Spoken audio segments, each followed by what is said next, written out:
وہ بھی ایسا سب خراب ہیں یہ صحیح ہیں 4-6 آدمی بس دنیا میں جو کمنٹس کر رہے ہوتے ہیں نیچے. منفی سوچتے رہنے سے نا انسان ڈپریشن کا ڈبہ بنتا ہے اور تھوڑے دنوں میں اپنی موت خود ہی مر جاتا ہے. مثبت سوچنا سیکھو, پازیٹیو سوچنا سیکھو. سمجھتے ہو کہاں سے کہاں بات چلی گئی. وہ انٹرویو لیا نا ان سے پوڈ کاسٹ میں کہ آپ تو سادگی کی تعلیم دیتے ہیں اور خود آپ گاڑیوں میں گھومتے ہیں. تو سلیمان علیہ السلام سادگی کی تعلیم دیتے تھے کہ نہیں دیتے تھے, جن کا ہم واقعہ سن رہے ہیں. اور ایسا عرش رکھا ہوا تھا, آگے آ رہا ہے, ایسا تخت, لگژری تخت تھا کہ آپ کی سوچ جہاں ختم ہوتی ہے وہاں سے سلیمان علیہ السلام کا تخت شروع ہوتا ہے. تو دولت رکھنا سادگی کے خلاف نہیں ہے. سمجھتے ہو کہ نہیں سمجھتے. ایک صاحب کہنے لگے ایم ٹی جے کی پروڈکٹ کی قیمتیں دیکھو تو ہوش اڑ جاتے ہیں, تو مت خریدو نا, ساتھ والی غریب والی دکان سے خرید لو. بہت زیادہ قیمت پہ بیچ رہے ہیں تو مت خریدو بھائی. اور وہ کون سا دکان پہ بیٹھ کے بیچ رہے ہیں, تو نیچے لوگ ان کا بزنس سنبھالا ہوا ہے, نام ان کا استعمال ہو رہا ہے, اور اگر بیچ رہے ہیں ڈبل ٹرپل کر کے بیچ رہے ہیں تو آپ مت خریدو نا, آپ کا دماغ خراب ہے, وہیں سے لوگے آپ. انہوں نے کہا ہے کہ جو میرے ایم ٹی جے سے جو خوشبو نہیں خریدے وہ دار اسلام سے خارج ہے. مت خریدو یار, آپ بے وقوف ہو. تو پرسنل لائف میں اس طرح سے, جو میں نہیں کہہ رہا وہ فرشتے ہیں ان سے غلطی نہیں ہو سکتی, کوئی علمی لحاظ سے کسی پر کوئی اشکال ہو تو مہذب طریقے سے کیا جا سکتا ہے, وہ ٹھیک ہے, وہ تو اللہ کے پیغمبر کے علاوہ کوئی بھی غلطی سے پاک نہیں ہے. تو بہت افسوس ہوتا ہے, قوم جو ہے نا بہت منفی سوچتی ہے, بہت منفی سوچتی ہے. خیر اچھا بھائی, تو سلیمان علیہ السلام نے فرمایا ارجی الیہم, واپس. وہ ہدیے لے کر آئے تھے نا, اس کا خیال یہ تھا یہ ہدیے دیکھ کے کیا ہو جائے. ہاں میں یہ کہہ رہا تھا کہ جس نے زندگی میں کبھی ڈالر نہ لیے ہوں حکومت سے, اسٹیبلشمنٹ سے, امریکہ میں, وہ کیوں اب ڈالر لے کے غلط بیانی کرے گا. آپ یہ بول دو اس کے بیان پہ ہمیں اعتراض ہے, ہم ان کے بیانیہ سے متفق نہیں ہیں. یہ نہیں بولو کہ ڈالر لیے ہوئے ہیں, یہ نہیں بولو.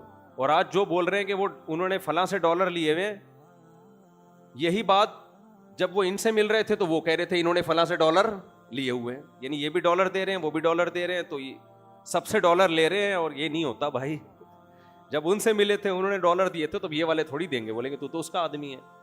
پھینکتے رہو پھینکتے رہو, گورنمنٹ کی طرف سے کوئی پابندی نہیں ہے پھینکنے پر. اچھا بھائی, تو ہم چلتے ہیں. تو سلیمان علیہ السلام نے فرمایا ارجع, واپس. آپ ان کی رائے سے اختلاف کرو, سیاست میں بھی اختلاف کرو ان سے. ہم یہ نہیں کہہ رہے جو ان کی سیاسی موقف ہے آپ اس کی حمایت کرو, نہ, آپ اختلاف کرو ان کے سیاسی موقف سے. آپ بولو آپ کی جو سیاسی رائے ہے ہم اس سے متفق نہیں ہے, 100 دفعہ کرو. یہ نہیں بولو کہ آپ اس رائے میں مخلص نہیں ہیں, آپ پیسے لے کے یہ رائے دے رہے ہیں. یہ بہت بڑا الزام ہوتا ہے, پیسے دے کے بیانیہ بدلنا. یہ کوئی بہت ہی غلیظ پلید آدمی ہوتا ہے جو یہ کام کرتا ہے. یہ کوئی بہت زیادہ اس کے لیے گندا ہونا پڑتا ہے, جو اچانک نہیں ہو جاتا, جو پیدائشی گندے ہوتے ہیں, باپ دادا سے یہ چیزیں سیکھی ہوتی ہیں. ہرقل نے کہا تھا ابو سفیان سے 40 سال کسی نے جھوٹ نہیں بولا, اور وہ جھوٹ بولنے پر آئے تو اتنا بڑا جھوٹ کہ میں اللہ کا پیغمبر ہوں. یہ نہیں ہو سکتا. کسی نے زندگی میں کبھی چوری نہ کی ہو, اچانک بینک میں کروڑوں روپے کا ڈاکہ ڈال دے, ایسا نہیں ہو سکتا بھائی. شروع میں چپل چوری, پھر آہستہ آہستہ یہ بڑے بڑے جو ڈاکو ہیں نا جو آگے تک پہنچ کے ہمارے تو یہ ایسے نہیں ہوتے. اب کہیں گے دیکھا پیسے لیتے, پیسے لیے اس لیے نام نہیں لے رہا, کر رہا ہے. کوئی پیسے نہیں لیے ہوئے میرے بھائی, اس لیے کر رہا ہوں کہ ایک نیا ایشو نہ کھڑا ہو جائے. تو سمجھ ہی گئے ہوں گے نا کا کیا مطلب ہے. تو شروع میں چپل چوری, پھر ہوتے ہوتے آج اللہ نے ماشاءاللہ کیا اونچا عظیم مقام دے دیا ان کو. تو ایسے ہوتے ہیں لوگ جو پیسے بھی لیتے ہیں. مولانا کی زندگی دیکھو, بیچارے میڈیکل سائنس پڑھ رہے تھے, ڈاکٹر بن رہے تھے. ارے طارق بھائی ماشاءاللہ آپ کی عمر ماشاءاللہ بہت لمبی ہوگی انشاءاللہ. طارق بھائی نے بہت بندے مار دیے اب تک ماشاءاللہ, اللہ نے ان کو صحت مند رکھا. مارے کا مطلب ان کی زندگی میں چلے گئے, اور اللہ اور صحت دے آپ کو. تو ان کا قصہ بعد میں سناؤں گا, یہ ہماری تفسیر نہ رہ جائے. تو کیا کہہ رہا تھا, میرے دماغ سے نکل گیا, دیکھو یار.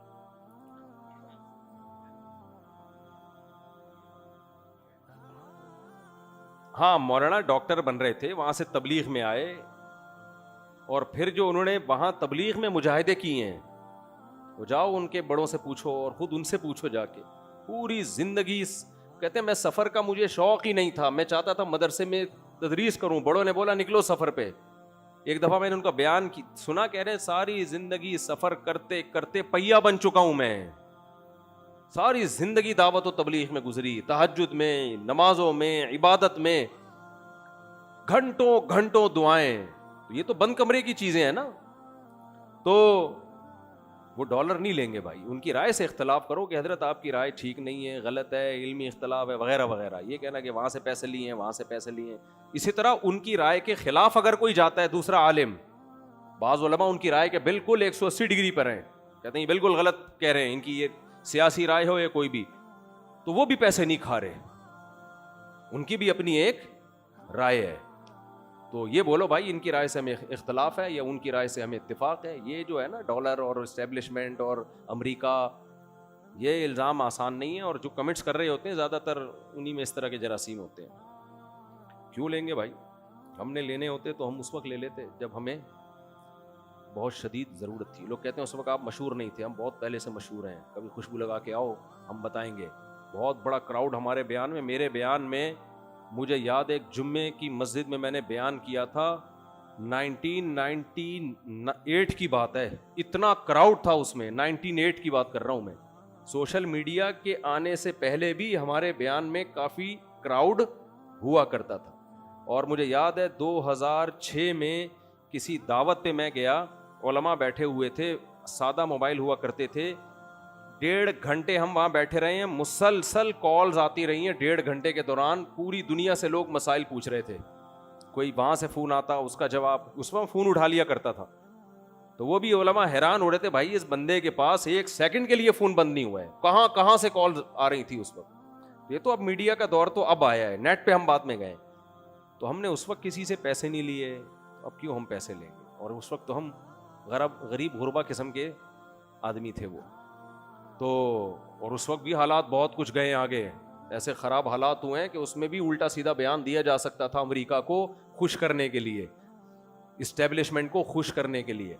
تو رائے سے اختلاف ضرور کیا کرو. یہ جو ڈالر کا اور فلانے کا پٹھو ہے, فلانے کے پیسے لے رہا ہے, یہ منجن پڑھے لکھے لوگوں میں نہیں بکتا. اچھا میرے بھائی, ابھی ہمارے کسی جاننے والے کا ایکسیڈنٹ ہو گیا سول ہاسپٹل میں, مجھے فون کر رہے ہیں 2 دن سے کوئی سول میں جاننے والا ہو. میں نے کہا کوئی جاننے والا سول میں نہیں. پھر کہنے جینا میں بتا دو, میں نے کہا نہیں ہے, ہمارے اپنے قریبی رشتے دار ہیں. کہہ رہے ہیں یار آپ تو ایسے ہی اتنے مشہور ہو. میں نے کہا بھائی ہمارے پاس تو کسی کا نمبر نہیں ہے, کوئی جاننے والا نہیں. بیچارے پھر 7-8 لاکھ روپے پرائیویٹ ہاسپٹل میں خرچہ ہوا, ٹانگ ابھی ان کی جڑی ہے, عیادت تک کے لیے نہیں جا سکا 2-3 دن میں, اتنی مصروفیت ہے.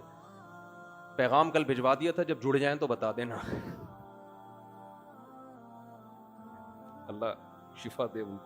اچھا خیر, جانا چاہیے, رشتہ دار ہیں بھائی اور ہیں بھی سسرالی. آج کل بہت زیادہ فضائل اعمال میں کرامتیں اور فلاں نے کرامتیں, اور حالانکہ یہ کرامتوں کا باب تو اتنا وسیع ہے.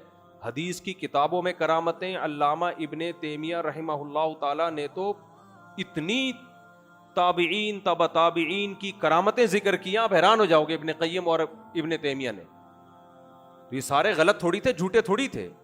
کوئی قبر میں نماز پڑھ رہا ہے مرنے کے بعد, کوئی کسی کا گدھا زندہ ہو رہا ہے, اہل اللہ کے واقعے, سب محدثین واقعات لکھ رہے ہیں.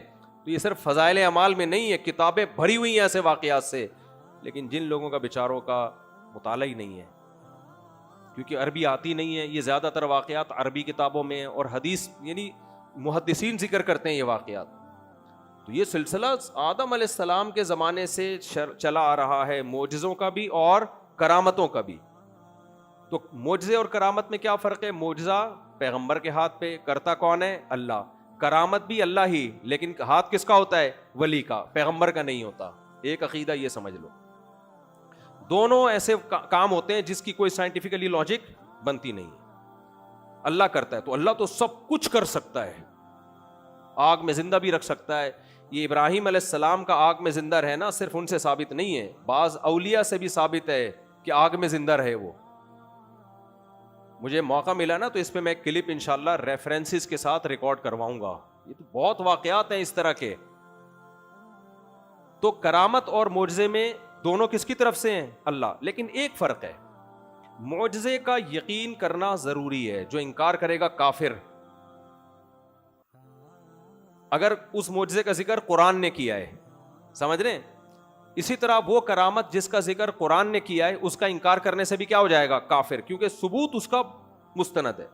اب قرآن نے نبیوں کے معجزے کا بھی ذکر کیا اور ولیوں کی کرامتوں کا بھی قرآن نے ہی ذکر کیا. مثال کے طور پر یہ جو واقعہ ہے, سلیمان علیہ السلام نے کہا کہ ایکم یاتینی بعرشہا قبل ان یاتونی مسلمین, کہ کون ہے اس کا عرش تخت اٹھا کے لے آئے اس کے یہاں پہنچنے سے پہلے. یہ سلیمان علیہ السلام خود نہیں کر رہے, اپنے کسی امتی کے ذمے لگا رہے ہیں, امتی کے ذمے لگا رہے ہیں. تو قرآن کہتا ہے قال عفریت من الجن, ایک جن نے کہا انا آتیک بہ قبل ان تقوم من مقامک. بھائی وہاں اس کا یہاں تک پہنچنا تو دور کی بات, حضرت آپ مجلس برخاست ہوگی اس سے پہلے میں لے آؤں گا یہاں پہ. قرآن کہتا ہے قال الذی عندہ علم من الکتاب. ہم کہہ سکتے ہیں بھائی جن تھا نا, وہ جن تو اڑ کے جائے گا, اٹھا کے لے آئے گا, یہ تو کرامت تو نہ ہوئی. تو ایک بزرگ نے کہا جن کو اللہ نے کتاب کا علم یعنی زبور کا علم دیا تھا, انہوں نے کہا انا آتیک بہ قبل ان یرتد الیک طرفک, میں آپ کے پاس لے کر آؤں گا آپ کی پلک جھپکنے سے پہلے. یہ کہا اور تخت حاضر. یہ کیا تھی بھائی؟ یہ سلیمان علیہ السلام کا معجزہ تھا اور اس ولی کی کرامت. یہ سلیمان علیہ السلام کا معجزہ کیوں تھا؟ وجہ علماء نے یہ بیان کی ہے کہ ان ولی کو جو ولایت ملی وہ سلیمان علیہ السلام کی پیروی کی وجہ سے ملی, سلیمان علیہ السلام کو فالو کرنے کی وجہ سے ملی. تو ہر ولی کا معجزہ اس پیغمبر کا, ہر ولی کی کرامت اس پیغمبر کا معجزہ ہوتا ہے جو ولی اس پیغمبر کی امت میں ہے. تو نبی صلی اللہ علیہ وسلم کی امت میں قیامت تک جتنی ولیوں کے ہاتھ پہ کرامتیں ظاہر ہوں گی, اولیاء اللہ کے ہاتھ پہ, یہ ان ولیوں کی کرامتیں ہوں گی, لیکن معجزہ کس کا ہوگا؟ یہ پیغمبر صلی اللہ علیہ وسلم کا, کیونکہ وہ نبی کو فالو کرنے کی وجہ سے اللہ نے ان کے ہاتھ پہ یہ سارے کام کیے ہیں. تو یہ جو کرامت ہے نا, اس کا ایمان لانا ضروری ہے, کیونکہ یہ کس کے دربار, یہ اس کا نقل کرنے والا کون ہے؟ قرآن. اگر آپ کا انکار کریں نہیں ایسا کچھ بھی نہیں ہوا تو کافر ہو جائیں گے. اسی طرح حضرت مریم کو اللہ نے شوہر کے بغیر بیٹا دے دیا. یہ کس کی کرامت ہے؟ حضرت مریم کی. حضرت مریم پیغمبر نہیں تھی, شوہر کے بغیر کسی عورت کے بیٹا ہو سکتا ہے؟ لیکن ہو گیا بیٹا. تو یہ کرامت کس کی ہے؟ حضرت مریم کی, اور اس پر ایمان لانا ضروری ہے. عیسیٰ علیہ السلام بغیر باپ کے پیدا ہوئے, یہ معجزہ ہے کس کا؟ عیسیٰ ابن مریم کا. اس کو بیان کون کر رہا ہے؟ بولو, قرآن. قرآن بیان کر رہا ہے. اب آگے چلیں, ایسے بہت سارے واقعات ہیں. تو ہم جب آگے جاتے ہیں نبی صلی اللہ علیہ وسلم کی, اچھا یہاں ایک بات یہ بھی رکھیں کہ کرامت کا صادر ہونا اس بات کی علامت نہیں ہے کہ یہ ولی پیغمبر سے بہتر ہو گئے ہیں. کچھ کرامتیں ایسی ہیں جو پیغمبروں کے ہاتھ پہ وہ معجزے ظاہر نہیں ہوئے, ولیوں کے ہاتھ پہ ہوئے ہیں. کچھ کرامتیں صحابہ پہ نہیں ہوئی, تابعین پہ ہوئی. ابن تیمیہ رحمہ اللہ نے تو یہ لکھا ہے, بلکہ یہ تو روایات سے ثابت ہے کہ صحابہ کے دور میں اتنی کرامتیں صحابہ کے ہاتھ پہ نہیں ہوئی ہیں جتنی تابعین کے ہاتھ پہ کرامتیں ظاہر ہوئی ہیں. اور میں نے تو خود اپنی آنکھوں سے مشاہدہ کیا بعض کرامتوں کا, میں اس کی ڈیٹیل میں نہیں ابھی جاتا, کہ جو کم درجے کا نیک تھا اس کے ہاتھ پہ کرامت ظاہر ہوئی, جو زیادہ درجے کا نیک تھا اس پہ کرامت ظاہر نہیں ہوئی. تو یہ کوئی اچھمبے کی بات نہیں ہے. لوگ فوراً جب کوئی کرامت کا واقعہ آتا ہے کہتے ہیں ابے ابو بکر تو ایسی کرامت کر نہیں سکے, فلاں بزرگ کو تو آگ میں پھینکا وہ تو جل گئے, اور وہ بات کے 200 سال پہلے کے بزرگ کو آگ میں ڈالا وہ نہیں جلے. ابے پھینک رہے ہیں لمبی لمبی, کیا کر رہے ہیں بھائی؟ اس بیس پہ آپ انکار نہیں کر سکتے. ہاں انکار اس بیس پہ کرو کہ بھائی اس کا ثبوت کیا ہے, یہ بیان کرنے والا کون ہے. بیان کرنے والا ثقہ ہے تو اس کی خبر کو مانا جائے گا. 2-3 شرطوں کے ساتھ کرامت کو مانا جائے گا, 3 شرطوں کے ساتھ. بیان کرنے والا قابل اعتماد, جس کی کرامت بیان کی جا رہی ہے اس کا بزرگ ہونا ثابت ہو جائے, یہ وہ خود 2 نمبر نہیں ہے. اور تیسری بات, اس سے کوئی شرعی حکم کو تبدیل نہ کیا جائے. کرامت کی بیس پہ کبھی شرعی حکم چینج نہیں ہوتا, بس واقعہ ہے, اللہ کی قدرت ہے بس. تو اگر یہ 3 شرطیں پائی جائیں گی تو کتنا ہی عجیب واقعہ ہو, کتنا ہی عجیب ہو بھائی, وہ عجیب اس لیے نہیں ہے کہ کر کون رہا ہے, وہ اللہ کر رہا ہے. مردے کا زندہ ہونا قیامت میں ہوں گے کہ نہیں ہوں گے؟ تبھی مشرکین کہتے تھے بھائی یہ تو سمجھ میں ہی نہیں آتا. اللہ کہہ رہے ہیں میں کر رہا ہوں نا, تو کیوں سمجھ میں نہیں آ رہا؟ تو جو بھی واقعات نبی صلی اللہ علیہ وسلم کے بعد بھی ہوئے ہیں اور قیامت تک ہوتے رہیں گے. میں نے شہیدوں کے خون کی خوشبو اپنی ناک سے سونگھی ہے. یہ کرامت ہے یا نہیں ہے؟ ایک کی نہیں سونگھی, بہت سوں کی سونگھی, اور صرف اکیلے میں نے نہیں, بیسیوں نے سونگھی ہے. اب کوئی کہے کہ اب یہ کس سے کہانیاں سنا کے لمبی لمبی پھینک رہا ہے. بھائی اگر آپ سمجھتے ہو کہ مفتی طارق مسعود جھوٹ بولتے ہیں تو آپ انکار کر دو, اور کوئی سمجھتا ہے کہ یار مفتی صاحب جھوٹ نہیں بولتے تو وہ کیا کرے گا؟ وہ پھر اس بیس پہ انکار نہیں کرے گا کہ اٹ ازنٹ پاسبل. نا پاسبل فار گاڈ, اللہ کے لیے کیا ہے؟ پاسبل ہے. تو اگر کسی کو فضائل اعمال کی کرامتوں پر اس بیس پہ اعتراض ہے کہ وہ کرامتیں مولانا زکریا نے نقل کی اور مولانا زکریا معاذ اللہ جھوٹے تھے, وہ نہ مانے. اور اگر وہ کہتا ہے نہیں مولانا زکریا نے نقل کی ہیں جن کتابوں سے ان کے مصنفین جھوٹے تھے, تو بھی بولو نہ مانے. میں سمجھتا ہوں, یقین ہے مجھے, حلفیہ بیان دے سکتا ہوں, شیخ الحدیث مولانا زکریا جھوٹے نہیں تھے. ان کی آپ بیتی دیکھ لو, میرے والد صاحب نے ان کی صحبت میں وقت گزارا ہے. ان کا تقوی, ان کی للہیت, ان کے تقوی کے واقعات مسلم ہے, تواتر سے ثابت ہے ہندوستان میں. اور جو کرامتیں فضائل اعمال میں لکھی ہوئی ہیں وہ انہوں نے خود نہیں لکھی, وہ کتابوں سے لی ہیں. ان کتابوں کے مؤلفین بھی سچے تھے. تو لہذا جو ان واقعات کی بیس پہ فضائل اعمال کے خلاف کلپ بازی کرتے ہیں, ان کو چاہیے کہ ان محدثین کے خلاف کلپ بازی کریں جنہوں نے یہ کرامتیں لکھی ہیں. ان کے لیے ایک لفظ نہیں بولتے اور سارا نزلہ کس پہ گراتے ہو؟ فضائل اعمال. پھر یہ جو اعتراض کیا جاتا ہے یہ کیسے ہو گیا فضائل اعمال میں یہ کرامت, یہ کیسے ہو گیا, یہ کیسے ہو گیا؟ بھائی جب اللہ کر رہا ہے تو پھر کیسے ہو گیا کیا مطلب یار؟ پھر تو مردہ بھی زندہ ہو سکتا ہے, پھر تو قبر سے مردہ اکھڑ کے بھی آ سکتا ہے, پھر تو آگ میں بندہ جل کے نہیں بھی مر سکتا ہے, گدھے گھوڑے سب زندہ ہو سکتے ہیں. پھر کرنے والا کون ہے؟ قرآن میں خود گدھے کے زندہ ہونے کا اللہ نے تذکرہ کیا ہے, خود اللہ نے تذکرہ کیا ہے. اور ابراہیم علیہ السلام کا تذکرہ کیا کہ کیسے پرندے کو کاٹ کے 4 ٹکڑے چاروں پہاڑوں پہ رکھ دیا اور وہ زندہ ہو کے آ گیا. تو جب یہ پیغمبر کے ہاتھ پہ ہو سکتا ہے, کرنے والا اللہ ہے, تو ولی کے ہاتھ پہ بھی ہو سکتا ہے. پھر لوگ کہتے ہیں اب کھچک کر کے دکھاؤ ہمارے سامنے. تو یہ تو وہی سوال ہے کہ مشرکین مکہ نبی سے کہتے تھے یہ معجزہ ظاہر کرو, یہ معجزہ. تو نبی کیا کہتے ہیں؟ بھائی یہ میرے ہاتھ میں نہیں ہے, جب اللہ چاہے گا ہو جائے گا, نہیں چاہے گا نہیں ہوگا, میں کوئی خدا تھوڑی ہوں. تو یہ کانسیپٹ کلیئر ہو گیا. ایک سوال لوگ کہتے ہیں پھر یہ بدعتی لوگ بھی تو اتنی قصے سنا رہے ہیں, پھر ان کو بھی مان لو. بھائی کسی کو ان کے ثقہ ہونے کا یقین ہے تو مان لے, ٹھیک ہے نا. اگر یقین نہیں ہے تو نہیں مانے. ہمیں اعتراض ہے بھائی, ہم کہتے ہیں کہ یار ان کے دیگر اعمال دیکھو. دوسرا, جس کتاب سے یہ نقل کر رہے ہیں, اول تو کس کتاب سے کس سے نقل کر رہے ہیں؟ کوئی کتاب بھی میں بھی نہیں لکھے ہوئے ہوتے. پھر بھی اگر کوئی اس کو مان لے کرامت کو تو ہمیں کوئی اعتراض نہیں ہے.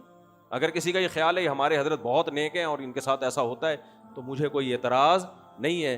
تو ہم اس پہ اعتراض نہیں کریں گے کہ ان کے ساتھ ایسا ہوا کہ نہیں ہوا. ہم اس پہ کہیں گے کہ پہلے ان کا نیک ہونا ثابت کرو. ہم ثابت کریں گے وہ نیک نہیں ہے, ٹھیک ہے نا. اس پہ بحث کرو ہم سے. نیک ہو. اب کوئی چرسی اٹھ کے کہے کہ میں آیا تھا تو 4 فرشتے آئے اور مجھے مکہ کی طواف کرا کے لائے ہیں.